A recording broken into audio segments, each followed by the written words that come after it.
मागच्या आठवड्यामध्ये प्रचंड नुकसान म्हणजे कोट्यावधी रुपयाचं नुकसान केळी उत्पादक शेतकऱ्यांचं या ठिकाणी झालेलं आहे. माझं स्वतःचंही झालेलं आहे. आणि या ठिकाणी एवढं उत्पादन हातातोंडाशी आलेला घास हा निसर्गाने हिरावून घेतलेला आहे. केळीला भाव चांगला आहे. यावेळेस केळीचे भाव हे 35 रुपयापर्यंत गेलेले आहे.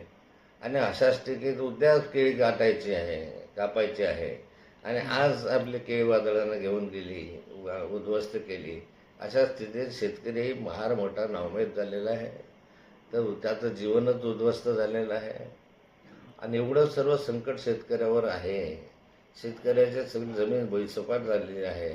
एवढं असताना आमच्या जळगाव जिल्ह्यामध्ये 3 मंत्री आहेत. एक केंद्रीय मंत्री येत होते, पण यापैकी केंद्रीय मंत्री वगळता 3 मंत्र्यांना विधान परिषदेमध्येच लक्ष घालावं असं वाटलं.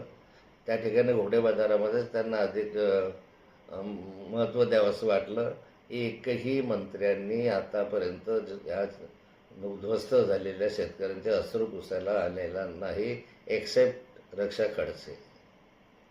खडसे जाऊन आले. मी स्वतः अंतुर्ली वगैरे भागामध्ये जाऊन आलो. आणि अशा ठिकाणी मंत्री काय करतायत? का विधान परिषद महत्त्वाची आहे तुमच्या दृष्टीनं?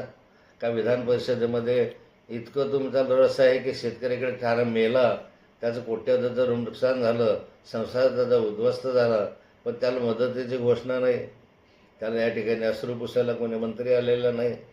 आणि अशा स्थितीमध्ये जळगाव जिल्ह्यामधले हे मंत्री या सगळ्या ह्याच्यापासून उदासीन दिसत आहे.